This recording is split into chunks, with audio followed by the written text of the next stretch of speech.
Hi everyone, Simon Keeling here with another Weather School Bites video for you. Now, today I want to show you a classic example of when a front isn't quite a front. It's one of the questions I get asked regularly at Weather School, so I just wanted to show you one of the examples of this and how you might be able to spot it yourself.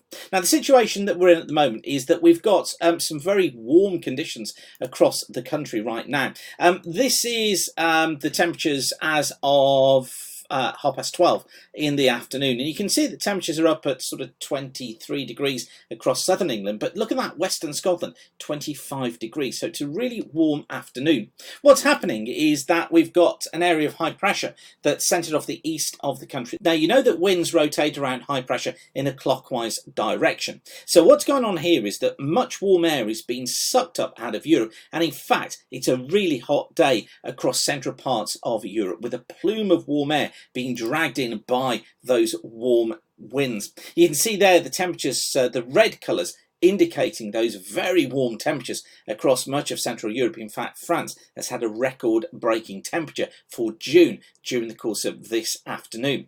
Now, that warm air is going to be coming into the UK, and you would think to yourself on most occasions, well, wouldn't that mean that we'd get thunderstorms because of that hot air? Now, sometimes, yes, it does. And also, to add to that, we've got a cold front that's going to be moving in from the west during the next 24 hours. This is the forecast chart for 6 o'clock and the following morning. And you can see there that cold front coming through western Scotland, through western Wales and into southwest England.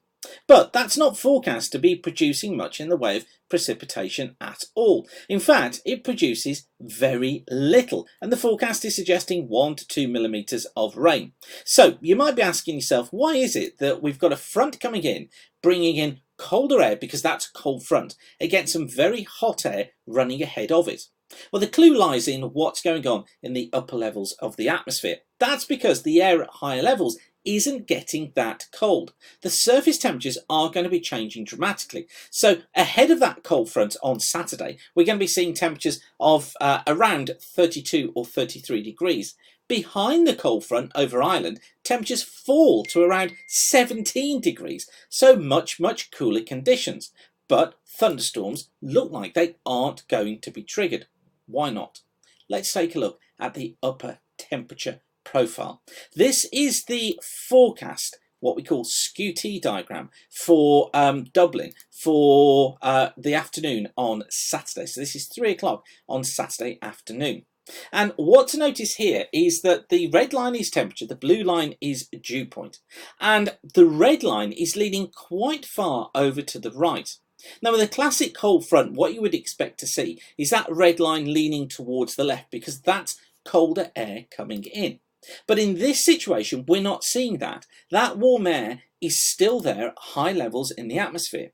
So if we've got warm air at high levels and we've got warm air at low levels as well, that means that air can't rise, because air relies on, or warm air relies on there being cooler air around it, because it's that enables the air to continue to rise. So if that can't happen, we can't get the big cumulus and cumulonimbus clouds forming that create thunderstorms, and that means that we can't get these thundery bursts of rain coming through that we normally associate in the summer months with a cold front coming in, sweeping hot air out of the way and cooler air following in behind. Now, it might be there could be an isolated storm here and there, particularly across more northern parts of the British Isles by the looks of things. But actually, for many, it looks like being quite a benign event, with a temperature drop being the most notable feature of what we're about to see.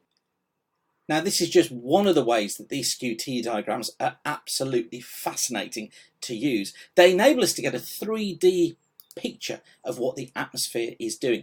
And if you'd like to know more about those, then you can get yourself on a Weather School course. Just go to weatherschool.co.uk and you'll see there all the information you need about my courses, the next course dates, and you can book online as well. But if you can't get along to Weather School, then why not come along and on one of our online courses? You can take one of these by just clicking here on the online courses tab, and you can then sign up to a pilot's guide to Skewt.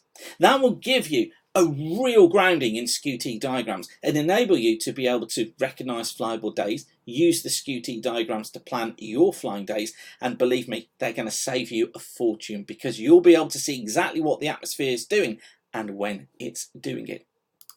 I've also got my books and DVDs available as well. So where are they? There they are. That's the DVD. You can order that from weatherschool.co.uk as well. It's a 2-hour DVD with little 5-minute videos similar to this one, explaining about the atmosphere, how it works, and all the various different concepts. And believe me, that's far better than any dry textbook. And also, I've got my pocket weather forecaster book as well. Now, that's a coffee table guide, and what it shows you is pictures of clouds and explains the weather that those clouds are going to bring. You can order both of those from WeatherSchool now. All you need to do is go into shop and you'll see their books and DVDs listed, and you can order your books and DVDs now. But it'll be great to see you at WeatherSchool one day, so I hope that you can come along. You can follow us on social media as well, and those are all our social media details. I'll alert you on there as to course dates and when I'm releasing new courses. We'll be adding new online courses all the time over the next few weeks and months. So I hope this WeatherSchool Bites video has been useful for you. Please do leave your comments. Please do get in touch, and it's always great to hear from you. But for now, whatever you're doing, thanks again for watching. Keep the sun shining, and bye for now.